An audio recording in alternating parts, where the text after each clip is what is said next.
మెదక్ జిల్లా Narsapur private function హాల్లో కాంగ్రెస్ పట్టభద్రుల ఆత్మీయ సమావేశం నిర్వహించారు. ఈ కార్యక్రమానికి ముఖ్య అతిథిగా ముదిరాజ్ కార్పొరేషన్ చైర్మన్ జ్ఞానేశ్వర్, కాంగ్రెస్ జిల్లా అధ్యక్షులు ఆంజనేయులు గౌడ్, గ్రంథాలయ సంస్థల చైర్మన్ సుహాసిని రెడ్డి, నియోజకవర్గ ఇన్ఛార్జి ఆవుల రాజిరెడ్డి, నియోజకవర్గ కాంగ్రెస్ శ్రేణులు హాజరయ్యారు.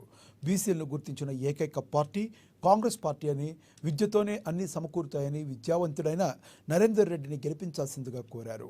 బీజేపీ, టీఆర్ఎస్ పార్టీలు గత ఎంపీ ఎన్నికల నుండే ఒప్పందంలో ఉన్నాయని, ఆ ఒప్పందంలో భాగంగా స్థానికంగా ఎమ్మెల్సీ అభ్యర్థి బీజేపీ నియమించకుండా అంతర్గతంగా బీజేపీ ఎమ్మెల్యే అభ్యర్థిని గెలిపించడానికి బీఆర్ఎస్ కృషి చేస్తుందని ఆరోపించారు. టీఆర్ఎస్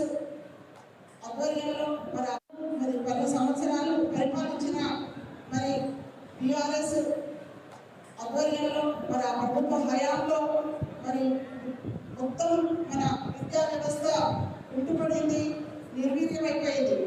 మరి ప్రజాపాలన దిశగా అడుగులు వేస్తూ మరి మన ప్రభుత్వం అధికారంలోకి వచ్చిన వెంటనే మరి ఈ నిర్వీర్యమైన విద్యా వ్యవస్థను ఏ రకంగానైనా మరి గాడిలో పెట్టాలి.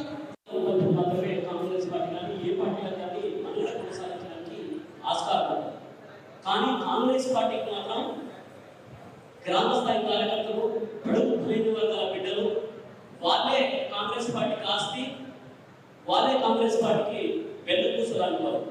అందుకే నేను ఒకటే ఎన్నుకున్నాను ఎప్పుడు కాంగ్రెస్ పార్టీ జెండా పట్టుకున్నకి, కాంగ్రెస్ పార్టీ నాయకత్వాన్ని ప్రోత్సహించడానికి ఖచ్చితంగా గుర్తింపుంటారు, ఖచ్చితంగా గుర్తింపించే విధంగా పార్టీ నిర్ణయం తీసుకుంటుందని చెప్పేసి నేను ఎప్పుడు ఎన్నుకున్నాను. దానికి ఉదాహరణ నేనే.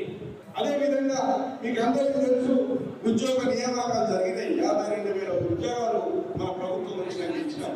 మీకు అందరికీ తెలుసు, ఇక్కడ ప్రభుత్వ ఉద్యోగులు ఎవరైనా ఉంటే కూడా తెలుసుకోండి. ప్రతి నెల 1వ తారీఖు వాళ్ళందరికీ జీతాలు నెల